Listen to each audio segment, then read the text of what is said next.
وأنزل معهم الكتاب بالحق ليحكم بين الناس فيما اختلفوا فيه وما اختلف فيه إلا الذين أوتوه من بعد ما جاءتهم البينات بغيا بينهم فهدى الله الذين آمنوا لما اختلفوا فيه من الحق بإذنه والله يهدي من يشاء إلى صراط مستقيم.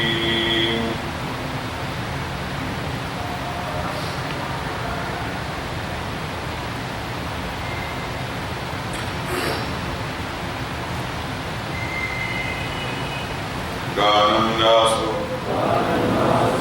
سب لوگ تھے امة واحدة ایک دین پر فبعث اللہ النبیین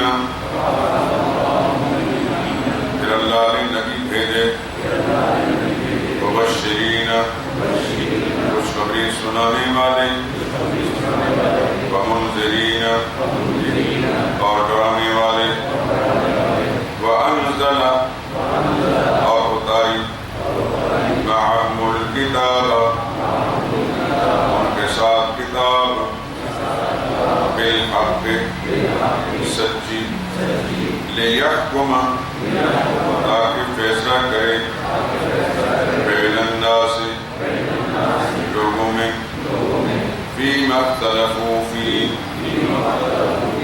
جس بات میں اختلاف کریں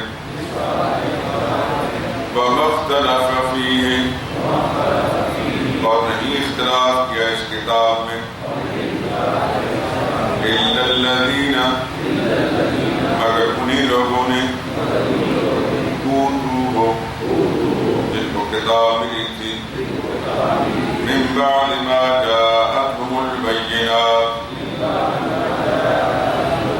اس کے بعد کہ ان کو پہنچ چکے تھے صاف حکم بغیا بینہم آپس کی ضد کی وجہ سے فہدی اللہ پھر رہنمائی کی اللہ نے الذین آمنوا ایمان والوں کی لما اختلفوا فیہ اس سچی بات میں من الحق بإذن جس میں وہ جھگڑتے تھے اپنے حکم سے واللہ یہدی اور اللہ رہنمائی کرتے ہیں من یشاء جس کو چاہے الی صراط مستقیم سیدھی راہ کی طرف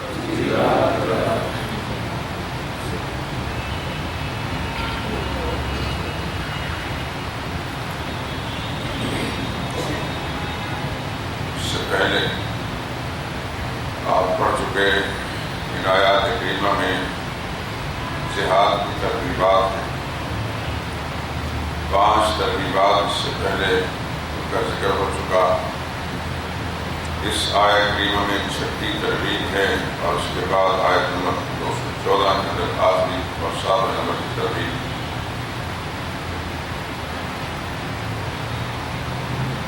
خلاصہ اس کا یہ ہے کہ اللہ نے جو دین فطرت اتارا تھا وہ تو اختلاف سے بالا تھا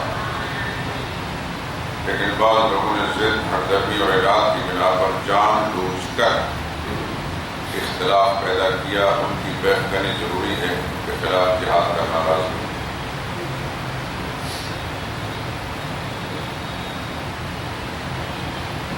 یہ بڑی اہم آیت ہے ذرا غور سے آپ پڑھیں کان الناس امۃ واحدہ لوگ سب ایک دین پر تھے یا امت سے مراد دین ہے قرآن کریم کے اندر یہ لفظ امت کئی معنوں میں استعمال ہوتا ہے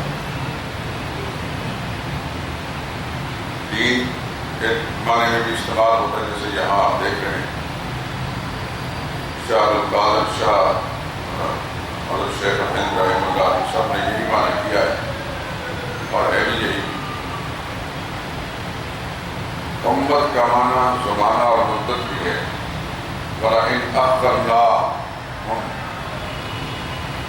الا امت معدودہ، کہ ہم ان کو ایک مخصوص زمانے کی طرف موخر کر دیں. بدذکر بعد امت، ان کو بات یاد آئی ایک زمانے کے بعد. یا امت ہمارا زمانہ ہے مدت. ان ابراہیم کان امتا قانتا للہ، ابراہیم ایک امت سے مراد یہاں پیشوا ہے. تلک امت قد خلت لہا ما کسبت، یہ ایک امت ہے جو گزر چکی، اس سے مراد جماعت ہے. کان الناس امتا واحدہ، جو ہے کے سامنے یہاں مراد دین ہے. عربی زبان میں بڑی وسعت ہے اور ایک ہی لفظ کئی معنوں میں استعمال ہوتا ہے. اس کو سارے عرض کر لی. یہاں مراد دین ہے. کان الناس امتا واحدہ، شروع سے اللہ نے جو انسان بنائے پیدا کیے ایک ہی دین پر تھے، دین توحید پر. سیدنا آدم علیہ السلام جو پہلے انسان ہیں، اللہ نے ان کو نبوت سے سرفراز کیا. جو دین ان کو دیا گیا، جو انہوں نے پیش کیا، وہ دین توحید ہی تھا. ایک عرصے تک انسانیت دین توحید پر قائم رہی، اور اس کے بعد پھر ایک دور ایسا آیا سیدنا نوح علیہ السلام کی بعثت سے ذرا پہلے کہ لوگوں میں شرک کی بیماری پیدا ہو گئی، اور ابلیس لعین نے جو انسان کا ازلی دشمن ہے، اور آپ اچھی طرح اس بات کو جانتے ہیں کہ جنت سے جب شیطان کو نکالا گیا ذلیل و خوار کر کے، اس نے اللہ کی کبریائی اور بڑائی اور عظمت کی قسم کھا کر یہ کہا تھا لَأُغْوِيَنَّهُمْ أَجْمَعِينَ، جس انسان کی وجہ سے یا اللہ مجھے راندہ درگاہ بنایا گیا، میں انہیں اور ان کی امت کو کوشش کروں گا کہ سب کو گمراہ کر. اور یہ بھی کہ میں سامنے سے آ کر بھی بہکاؤں گا، پیچھے کی طرف سے بھی آ کر، دائیں طرف سے بھی بائیں طرف سے بھی. وَلَا تَجِدُ أَكْثَرَهُمْ شَاكِرِينَ، میری کوشش ان کو نافرمان بنانے کی ہوگی، یا اللہ تو ان میں سے اکثریت کو شکر گزار بنائیں.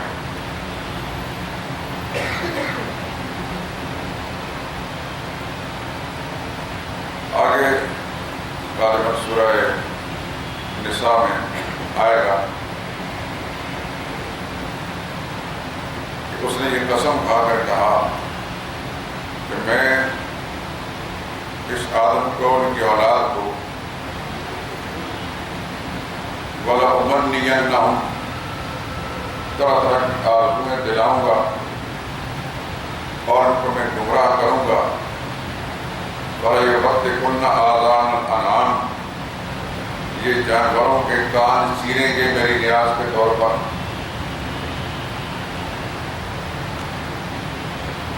وَلَيُغَيِّرُنَّ خَلْقَ اللَّهِ، اللہ کی تخلیق کو بدلیں گے. جیسا ہندو آپ دیکھتے ہیں کہ وہ مشرکانہ عقیدے کے تحت، آپ ملک میں چونکہ ہندو نہیں اور آپ جس دور میں پیدا ہوئے ہیں جو اکثریت ہے، آپ نے ہندوؤں کو اس شکل میں دیکھا نہیں. اگر دیکھا ہے تو سال سال کے افراد ان کے کلچر سے بات نہیں ہے. بچے کا پیچھے سے سر مڑوا کر یہاں ایک چوٹی رکھتے ہیں آگے سے چھپتا سا. یہ مشرکانہ عقیدے کے تحت شروع میں نے خود اپنی آنکھوں سے ایسے مسلمانوں کو دیکھا کہ انہوں نے اس ہندوانہ رسم کی بنا پر بچوں کے ایسے ہی بات رکھے ہوئے کبھی بھی نہیں. فَلَيُغَيِّرُنَّ خَلْقَ، اللہ کی تخلیق کو بدلیں گے. ایسا بھی آئے کہاں ہے؟ کون سا صفحہ؟ صفحہ 135 نکالی.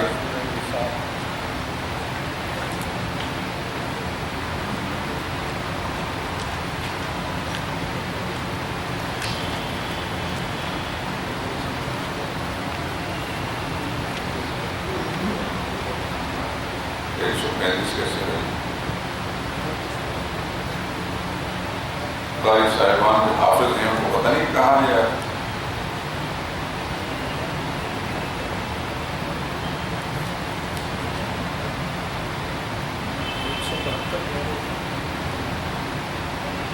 کہہ رہے ہیں آپ نظر نہیں آ رہا، آپ کچھ نہیں کر رہے، وہاں لکھی ہوئی ہے، آپ نے کچھ دیکھا نہیں؟ ہاں جی 25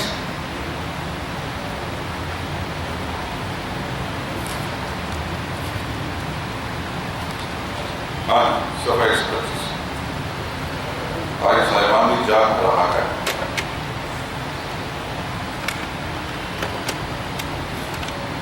یہ دیکھیں آیت نمبر 116 دیکھیں، ان اللہ لا یغفر ان یشرک بہ ویغفر ما دون ذلک لمن یشاء، یقین اللہ تعالیٰ مشرک کو معاف نہیں کریں گے اور اس کو چاہیں اس کے سوا معاف کر دیں گے۔ ومن یشرک باللہ، جس نے اللہ کا شریک ٹھہرایا، فقد ضل ضلالا بعیدا، وہ بہہ کر دور جا پڑا، ہدایت سے دور نکل گیا۔ ان یدعون من دونہ الا اناثا، یہ مشرک لوگ اللہ کے سوا صرف عورتوں کو پکارتے ہیں۔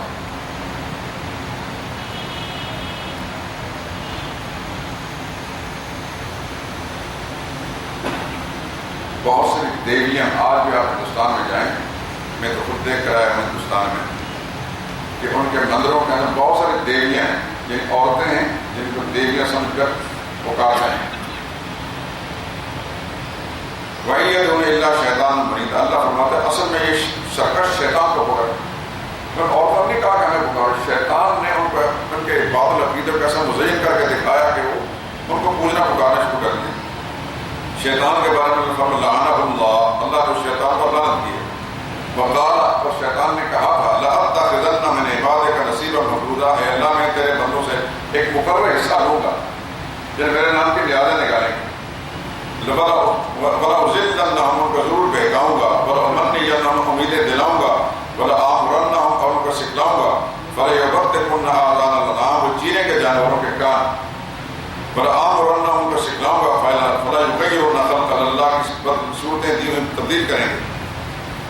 وَمَن يَتَّخِذِ الشَّيْطَانَ وَلِيًّا، جو شیطان کو دوست بنائے گا اللہ کے سوا، فقد خسر خسران مبینا، سری نقصان مبتلا۔ اس کے علاوہ دوسرے مقامات میں بھی قرآن کریم کے اندر سورہ اعراف میں بھی آئے گا، سورہ بنی اسرائیل میں بھی آئے گا، وہ پورا مکالمہ موجود ہے۔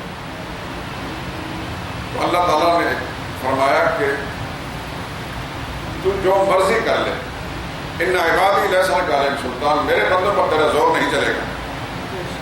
جو تیرے بندے ہوں گے تیرے سمیت ان سب کو جہنم میں جاؤں گا، میں نے جہنم اس لیے بڑھائی، لیکن میرے بندوں پر تیرا بس نہیں چلے گا۔ تو ابلیس لعین نے جو ازلی شیطان ازلی دشمن ہے اس انسان کا، جنت سے کسی انسان کی وجہ سے نکالا گیا، آدم علیہ السلام کی عظمت ان کی برتری کو ماننے کے لیے حکم ہوا کہ ان کے سامنے جھکو، ابلیس اکڑ گیا، ملائکہ کرام نے ان کی بڑائی کو مان لیا، ابلیس نے نہ مانا، اللہ نے فرمایا تو جہنمی ہے، ابا واستکبر، بڑا بن بیٹھا، انکار کیا، وکان من الکافرین، کافر ہو گیا۔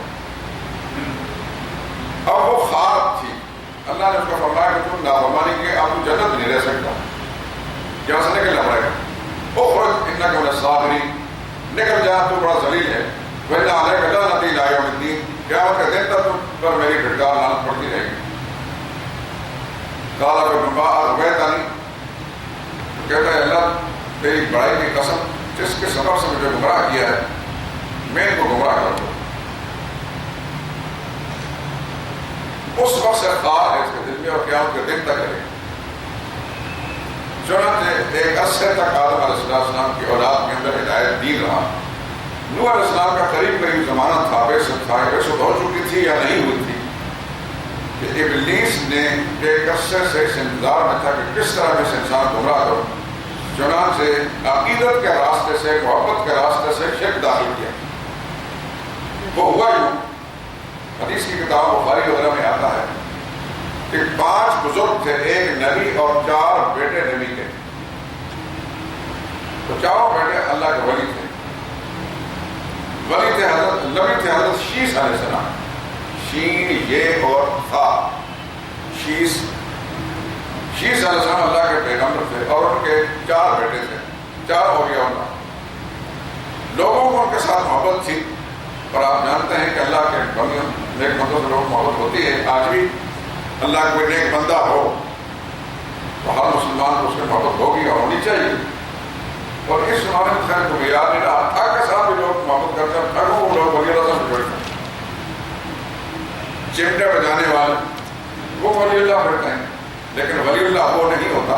ولی اللہ وہ ہوتا ہے جس کا پوری سر سے پیر تک اس کی پوری زندگی کا نظام اللہ کے نبی کی اتباع اور پیروی میں گزرتا ہے اور قرآن و سنت کے ساتھ ہی زندگی گزرتی ہے، اس سے سوا نہیں ہوتی.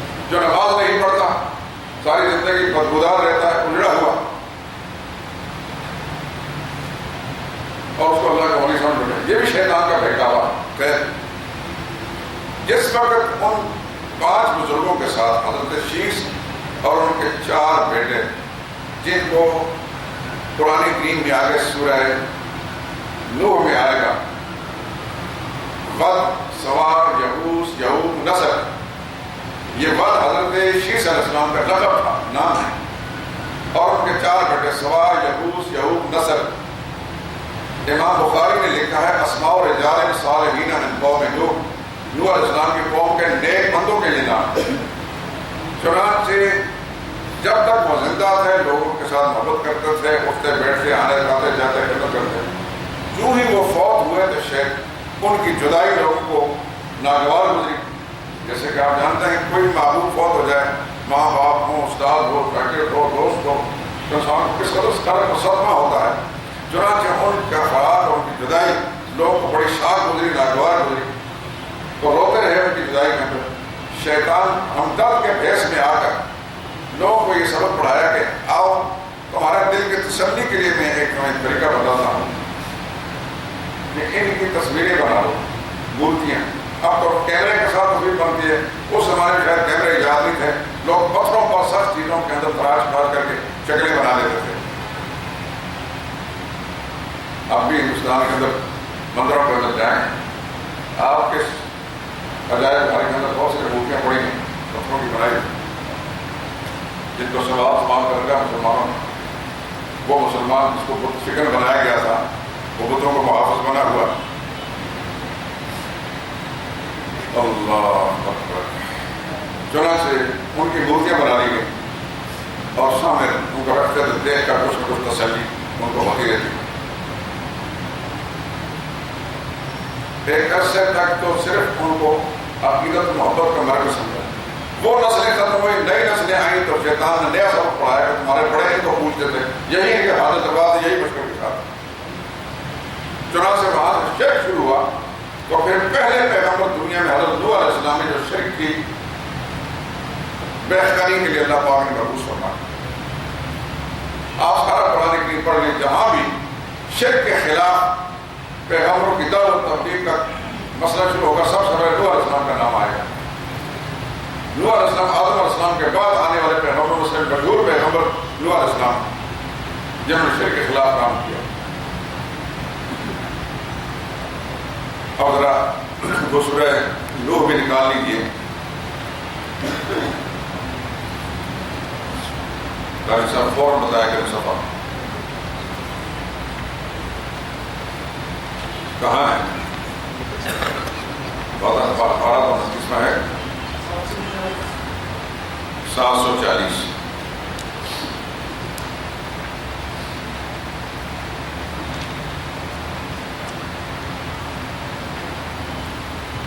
شروع کے آیتیں چھوڑتے ہیں، میں اب بتا کی طرف لاتا ہوا آپ کو. 741 دیکھیں.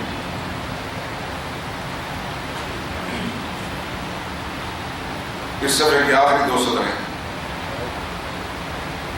آیت نمبر 23.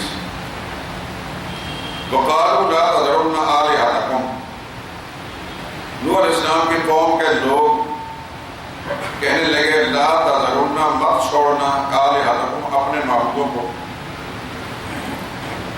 ولا تذرن، خاص طور پر نہ چھوڑنا، ودن، حضرت ود کو، ولا سوان اور نہ سوا کو، ولا یغوث اور یغوث کو، و یعوق اور یعوق کو، و نصر اور نصر کو. یہ 4 بھائی تھے، سوا، یغوث، یعوق، نصر، اور ود ان کے بڑے تھے. امام ابن کثیر لکھا ہے وَكَانَ وَدْ يُقَالُ لَهُ شِيس. ود حضرت شیس تھے. وَكَانَ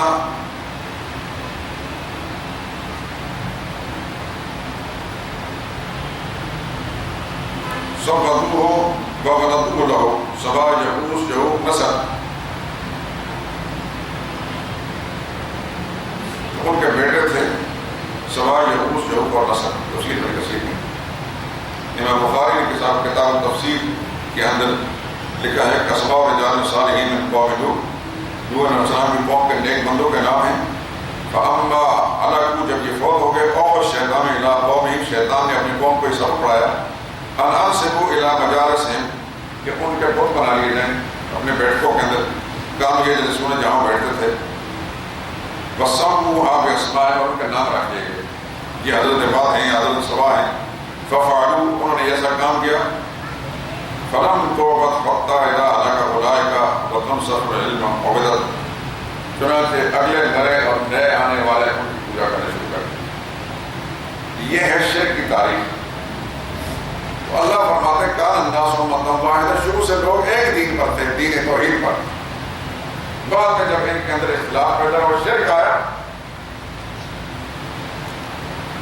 پھر کیا ہوا؟ فبعث اللہ النبیین، اللہ پاک نے نبی بھیجے۔ سورہ یونس کی آیت نمبر 19 دیکھیں،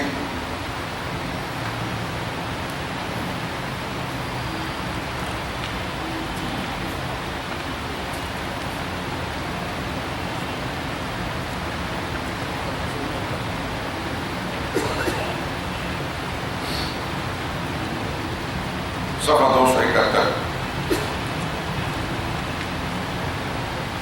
وما كان الناس الا امة واحدہ، ان آیتوں کو میں مثال ملا رہا ہوں، سارے قرآن کریم کی آیتیں جو آپس میں ایک دوسری تفسیر کی، کہیں اجمال ہے کہیں تفصیل ہے، اس واسطے آپ کے سامنے وما كان الناس الا امة، لوگ سب ایک ہی دین پر تھے، فاختلفوا، پھر میں اختلاف پیدا ہوا۔ بس اس آیت کو یہیں تک دیکھیں، لوگ ایک دین پر تھے، پھر اس میں کیا آیا؟ اختلاف آیا۔ تو پھر اختلاف جب آیا تو فبعث اللہ النبیین، اللہ نے نبی بھیجے اختلاف کو ختم کرنے کے لیے۔ نبی کیا تھے؟ مبشرین، وہ لوگ جو اللہ کا حکم ماننے والوں کو خوشخبری سنانے والے، وہ منذرین، اور جو اللہ تعالیٰ کے حکم عدولی کرنے والے ان کے لیے ڈراوا سنانے والے۔ اب آیتوں کو یوں آپس میں جوڑیں، لوگ ایک دین پر تھے، فاختلفوا، پھر اس میں اختلاف پڑ گیا، جب اختلاف پڑا تو پھر اللہ نے نبی بھیجے۔ سورہ یونس کی آیت کو ساتھ ملائیں، ما کان الناس الا امۃ واحدہ، لوگ ایک دین پر تھے، فاختلفوا، اختلاف پڑا۔ یہاں فاختلفوا کا لفظ بعد میں آیا ہے، فبعث اللہ النبیین، اللہ نے پھر اس اختلاف کو مٹانے کے لیے نبی بھیجے، مبشر بھی تھے، خوشخبری دینے والے، منذر بھی تھے، ڈرانے والے۔ وانزل معهم الکتاب، اور اللہ نے ان کے ساتھ کتابیں بھی بھیجی، جگہ بازی نبی آئے، کتابیں کیوں بھیجی؟ لِيَحْكُمَ بَيْنَ النَّاسِ فِي مَا اخْتَلَفُوا فِيهِ، تاکہ ان کے ذریعے سے لوگوں کے اختلاف کے جھگڑوں کا فیصلے کریں، صحیح راستہ دکھائیں۔ اب اس کے بعد ایک چیز جو آپ کو سمجھانی ہے وہ یہ کہ لوگ ایک دین پر تھے، اس کو ذہن، لوگ ایک دین پر تھے، پھر اس میں ان میں اختلاف پڑا۔ لوگ ایک دین پر تھے، ان میں پھر اختلاف پڑا۔ اختلاف کس نے ڈالا، کب ڈالا اور کیوں ڈالا، یہ تین چیزیں آپ کے ذہن میں ڈالیں۔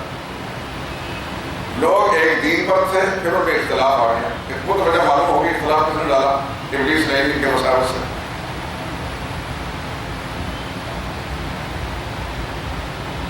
اختلاف آ گیا، کس نے ڈالا، کیوں ڈالا اور کب ڈالا، یہ تین چیزیں آپ سامنے۔ قرآن یہ بتا رہا ہے، مختلف آیتیں ہیں لیکن میں آپ کے سامنے ذرا سورہ آل عمران کی ایک آیت میں دکھا دیتا ہوں، ان الدین عند اللہ الاسلام۔ آل عمران کی آیت نمبر 17 ہے نا، اس کی آل عمران 19 ہے۔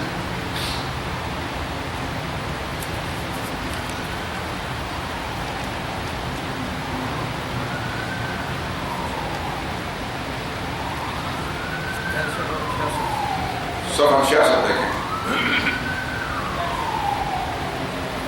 65 سے شروع ہوتی ہے، ان الدین عند اللہ الاسلام، یقیناً دین اللہ کے دین اسلام، دین توحید۔ وما اختلف الذین اوتوا الکتاب، نہیں اختلاف کیا کتاب والوں نے، الا من بعد ما جاء جاءهم العلم، جب ان کے پاس علم آ چکا تھا، بغیم بینہم، آپس کی ضد کی وجہ سے۔ اس مضمون کی آیت سمجھو کہ یہ سورہ بقرہ کی آیت نمبر 213 بھی ہے، سورہ یونس کی آیت نمبر 19 بھی ہے، سورہ جاسیہ کی آیت نمبر 17 بھی ہے، سورہ شورى کی آیت نمبر 14 بھی ہے، اور یہ آیت نمبر 19 آپ کو نظر آ رہی ہے۔ یہ ساری آیتیں جب اکٹھی کریں تو پورا مسئلہ سامنے آ جاتا ہے۔ اب آپ صحیح صورتحال کو سمجھیں۔ لوگ ایک دین پر تھے، پھر اختلاف پڑ گیا۔ اختلاف مٹانے کے لیے اللہ تعالیٰ نے پیغمبر بھیجے، کتابیں دی۔ اختلاف کس نے ڈالا، کب ڈالا اور کیوں ڈالا؟ قرآن کہتا ہے وَمَا اخْتَلَفَ فِيهِ إِلَّا الَّذِينَ أُوتُوهُ۔ اس دین کے اندر، دین توحید کے اندر اختلاف ان لوگوں نے ڈالا جن کے پاس، جن کو کتاب کا علم ملا تھا۔ آسان لفظوں کے لیے اختلاف ڈالا دین کے اندر مولویوں اور پیروں نے، جن کے پاس کتاب کا علم تھا۔ آج بھی کتاب کا علم کس کے پاس ہے؟ ان علماء مشائخ کے پاس۔ پہلے یہود و نصارہ کے جو علماء مشائخ تھے، پیر پادری تھے، کتاب تورات کا اور انجیل کا اور زبور کا علم انہیں کے پاس تھا۔ عوام الناس عوام ہوتے ہیں، انہوں نے بھی جن کے پاس کتاب کا علم تھا اختلاف ڈالا، اور آج کے زمانے میں دیکھ جن کے پاس کتاب کا علم انہیں اختلاف ڈالا۔ ایک بات، من بعد ما جاءتهم البینات، جہالت کا سبب سے نہیں ڈالا، علم واضح ہو چکا تھا، واضح باتیں ان کے سامنے آ چکی تھی۔ چنانچہ سورہ جاسیہ کی آیت نمبر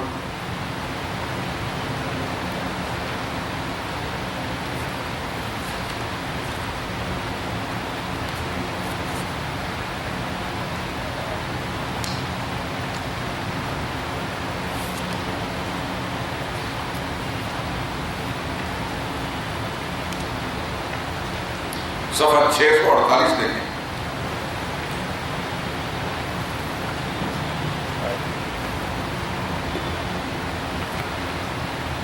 آیت نمبر 17 ہے۔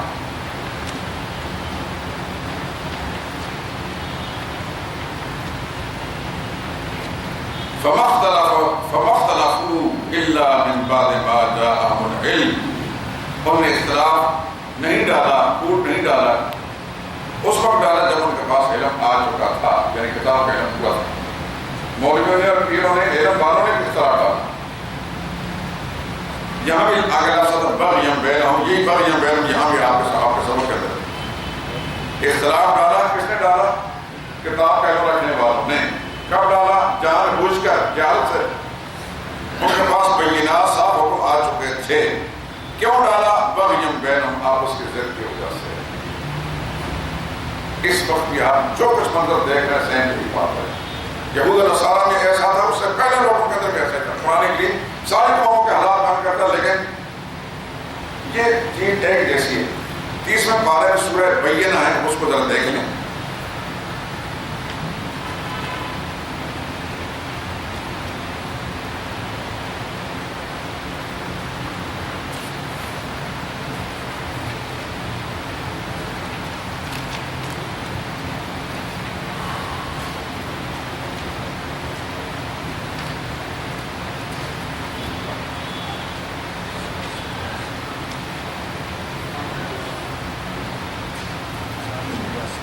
صفحہ 782۔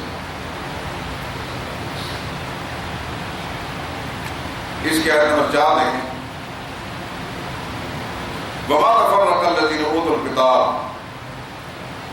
نہیں اختلاف ڈالا، پھوٹ ڈالی اہل کتاب نے، یعنی جن کے پاس کتاب کا علم تھا، إِلَّا مِن بَعْدِ مَا جَاءَتْهُمُ الْبَيِّنَاتُ، اس وقت جب ان کے پاس کھلی باتیں آ چکی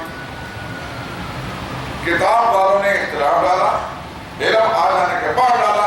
کیوں ڈالا؟ بغیم بینہم، آپس کی ضد کی وجہ سے۔ اس وقت آپ لوگ دیکھ رہے ہیں، میں یہ نہیں کہتا کہ سارے کے سارے ایسے ہیں، سعید روح ہیں، خوش نصیب لوگ آج بھی ایسے ہیں جو ہر وقت اس جذبے سے سرشار رہتے ہیں کہ امت کے اندر پھوٹ نہ پڑے، مسلمانوں میں اجتماعیت پیدا ہو۔ لیکن کچھ لوگوں کو ایسی شقاوت، ادبار، بدبختی ان تک مسلط ہو چکی ہے کہ جان بوجھ کر ان کو پتہ ہے کتاب اللہ کیا ہے، وہ جانتا ہے سنت رسول اللہ کیا ہے، محمد مصطفیٰ کی تعلیمات کیا ہیں، لیکن جان بوجھ کر جماعت میں اپنی انفرادیت قائم کرنے کے لیے، اپنی چودراہٹ کے لیے، اپنے ہاتھوں بچوں کے لیے امت کو میں پھول ڈالا، پتا ہو ان کو کہ صحیح کیا اور غیر صحیح کیا.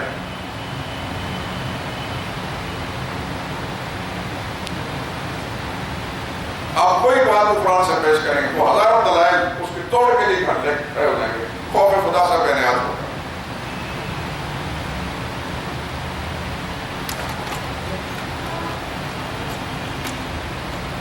آپ قرآن کی آیت پیش کریں گے اللہ کے سوا کوئی حاجت روا نہیں گزار ہے، پتہ نہیں کیا سے کیا آپ قرآن کے طور کے لیے کھڑے کر لیں گے. آپ قرآن کی آیتیں پیش کریں گے اللہ کے سوا غیب کا علم کوئی نہیں جانتا، اس کے توڑ کے لیے کہاں سے چیزیں لیں گے، آپ سر پکڑ کے بیٹھتے ہیں. ایسا تو نہیں ہو سکتا کہ رب العالمین اپنے قرآن میں کچھ فرمایا اور اس کے بعد نبی کریم صلی اللہ علیہ وسلم اس کے خلاف کوئی بات ہے. قرآن جس نبی پر نازل ہوا اس نبی نے بیان فرمایا صلی اللہ علیہ وسلم. ایسا تو نہیں ہو سکتا کہ قرآن کریم میں اللہ کے نبی نے کچھ اور بیان فرمایا امت کے سامنے اور خود الگ ہو کر قرآن کے خلاف باتیں کرنا شروع کر دیں. لیکن اس زمانے میں آپ کو مولوی میڈیا سے ملیں گے، بالکل ملیں گے. اور اللہ کی کتاب ہمارے سامنے ہے.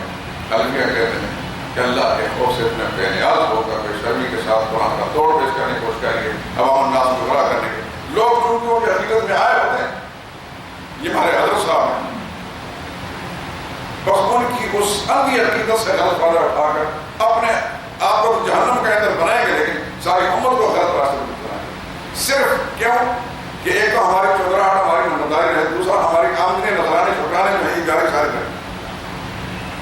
آمدنیاں بچانے کی خاطر، نظرانے چھپانے بچانے کی خاطر صراحتاً اللہ کے قرآن کی بغاوت کرنے پر تل جائیں گے. نہ اللہ کی جوابدہی کا احساس ہے، نہ مرنے کا خوف ہے، نہ اللہ کے عذاب کا ڈر ہے. یہ ہر زمانے میں ایسا ہے. نبی کریم صلی اللہ علیہ وسلم کی جب بعثت ہوئی، آپ مدینہ طیبہ میں جب پہنچے ہیں تو مدینہ طیبہ کے ارد گرد اکثریت آبادی جو تھی یہود و نصارہ کے اہل کتاب کی خاص طور پر، بڑے بڑے پادری پڑھے لکھے تھے اور وہ تورات کا علم جانتے تھے. تورات میں لکھا تھا کہ آخری پیغمبر نے آنا صلی اللہ علیہ وسلم اور وہ سچے نبی ہوں گے. رسول اللہ صلی اللہ علیہ وسلم کی ساری بشارتیں، ساری خوشخبریاں، رسول اللہ صلی اللہ علیہ وسلم کی ساری علامتیں انہوں نے تورات میں پڑھ رکھی تھی. لیکن اس لیے انہوں نے انکار کیا، صاف کہہ دیا اپنے پیروکاروں کو، اپنے جاہل مریدوں کو کہ نہیں، وہ آخری نبی جس کا تذکرہ ہماری کتابوں کو یہ نہیں. سبب کیا تھا؟ سبب یہ تھا کہ اگر ہم ان کی برتری کو تسلیم کر لیتے ہیں، ان کو اللہ کے سچا نبی مان لیتے ہیں، تو یہ ساری قوم جو ہمارے یہاں پھنسی ہوئی ہے، یہ سارے کے سارے محمد مصطفیٰ کے پیروکار بن جائیں گے. پھر ہماری ہے چودراہٹ وہ ختم ہو جائے گی، ہمارے نذرانے اور ہماری آمدنی جو ختم ہو جائیں گی. اس زمانے میں بھی بہت سارے بدبخت اس لیے قرآن کی مخالفت کرتے ہیں کہ وہ اپنی آمدنیاں کم ہونے کی خبر ہے. اور کچھ بھی بات نہیں.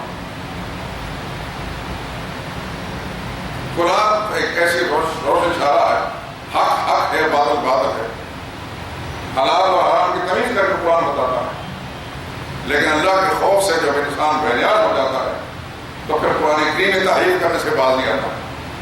لفظی تحریف تو یہ نہیں کر سکے اس لیے کہ اللہ نے اس کا پہلا خود لگا دیا ہے، لیکن من تحریف کرنے میں انہوں نے ساری کسر نکال دی. تو قرآن کریم کی یہ آیت میں نے عرض کیا تھا کہ بڑی اہم آیت ہے. یہ سبق دے رہی ہے آپ کو کہ لوگ شروع سے ایک دین توحید پر تھے، پھر ان میں اختلاف پیدا ہوا. اختلاف کس نے ڈالا؟ پڑھے لکھے لوگوں نے ڈالا. کیا ڈالا؟ علم آ جانے کے بعد. کیوں ڈالا؟ بغی بین آپس کی ضد کی وجہ سے. اور میں تو ایک ادنا سا طالب علم ہوں، پہلے بھی تھا اور اب بھی عمر میں کہہ رہوں گا. زندگی کسی موڑ پر الحمدللہ عظیم اللہ کا شکر ادا کرتا ہوں. کبھی مجھے ایک پل کے لیے بھی اس بات کا احساس ہوتا دل میں نہیں گزرا کہ میں کچھ جانتا ہوں کہ مولوی ہوں. ایک طالب علم ہوں، طالب علمانہ باتیں کرتا ہوں، لیکن میں نے اپنی شعوری زندگی کے اندر جو کچھ دیکھا، محسوس کیا، مشاہدہ کیا،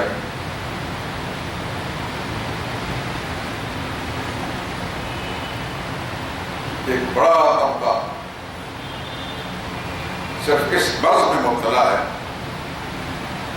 مجھ سے آگے بنے جائے، میرا نام اونچا ہو.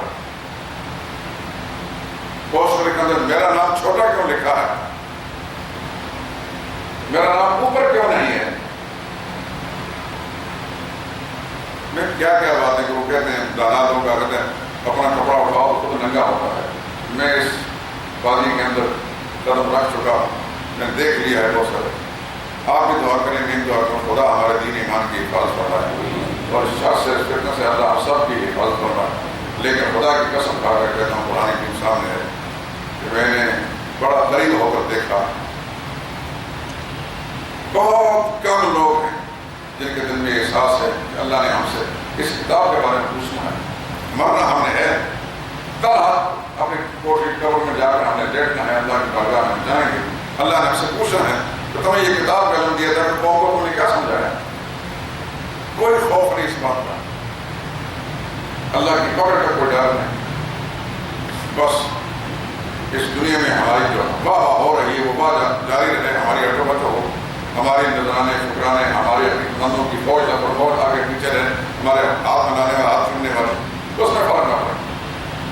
یہ آپ پڑھ چکے ہیں آپ پچھلے سبقوں کا کہ رسول اللہ صلی اللہ علیہ وسلم کے ساتھ مناظرہ کرنے کے لیے یہودیوں کے بہت سارے اور عیسائیوں کے پادری آئے تھے، ایک پوری فوج لے کر آئے تھے رسول اللہ مناظرہ کرنے کے لیے. تو راستے میں ایک واقعہ پیش آیا، تو جو بڑا لاڈ پادری تھا، بڑا اس کا چھوٹا بھائی وہ بھی ساتھ تھا، وہ ذرا ان پڑھ تھا. اس کی خچر جو ہے اس کو ٹھوکر لگی، گرنے کے قریب تھا. اس کی زبان سے رسول اللہ صلی اللہ علیہ وسلم کی شان میں گستاخانہ جملے نکلے. اس کے بڑے بھائی نے اس کو ڈانٹا، خبردار وہ اللہ کے سچے نبی ہیں، ان کے بارے میں ایسی بات نہ کرو. وہ تو جاہل تھا، اس نے کہا سچے نبی ہیں تو پھر تو مقابلہ کرنے میں جا رہا ہوں، ہمیں لے جا رہا ہوں. مانتے ہو اپنے منہ سے کہ خدا کا سچا نبی. میں نے تو یہ جملہ اس لیے کہا کہ میں سمجھا کوئی جھوٹا ہے، اس لیے میں بولا بنا تھا، اور تم کہ تو سچا نبی تو پھر ہمیں کہاں لے جا رہے ہیں. اس نے کہا مجھے بات نہ ہو. قصہ یہ ہے لأن هؤلاء الملوك آتونا أموالا كثيرة، یہ جو سرمایہ نے دولت مندوں نے ہمیں بہت سارے مال دولت دے رکھا ہوتا ہے، آمدنی ہماری جاری ساری رہتی ہے. وہ اگر ہمارا بڑی عزت اور وقت ہماری ہوتی ہے. فلو آمنا محمد، اگر محمد صلی اللہ علیہ وسلم ایمان لے آتے ہیں، لا خذو منا کل ہاتھ سے اشیاء، یہ ساری چیزیں جو ہیں ہم سے لے لی جائیں گی اور ان آمدنیاں بند ہو جائیں گی. اس لیے ہم اپنی آمدنیاں بچانے کی خاطر کر رہے ہیں. آج بھی اللہ کی توحید کی مخالفت کرنے والے یہ جو تمام گدی نشین یہ اب صرف اپنی آمدنیاں بچانے کی کر رہے ہیں، جن کو پتہ ہے کہ اللہ کا قرآن کیا ہے، رسول اللہ کا فرمان کیا ہے. پھر میں کہتا ہوں کہ اللہ تعالیٰ سے اپنے لیے بھی میرے لیے بھی اپنے دین ایمان کی حفاظت کریں. یہ دنیا گزر ہی جائے گی جیسے بھی گزر جائے گی، آخر بہت آنی ہے. اللہ ہمارے ایمان کی حفاظت فرمائے اور پھر محفوظ فرمائے. فَعَدَ اللَّهُ الَّذِينَ آمَنُوا، پھر اللہ نے ہدایت دی ایمان والوں کو، لِمَا اخْتَلَفُوا فِيهِ مِنَ الْحَقِّ بِإِذْنِهِ، اپنے حکم سے اس سچی بات طرف رہنمائی کر دی جس میں جکڑ رہے تھے. یعنی اللہ نے کتاب بھیج کر، پیغمبر بھیج کر ان کے رہنمائی کا سامان پیدا کر دیا. وَاللَّهُ يَهْدِي مَن يَشَاءُ، اللہ ہدایت دیتا ہے، رہنمائی کرتا ہے مَن يَشَاءُ جس کو چاہے، إِلَىٰ صِرَاطٍ مُسْتَقِيمٍ، سیدھے راستے کی طرف. سبحانك اللهم وبحمدك، أشهد أن لا إله إلا أنت.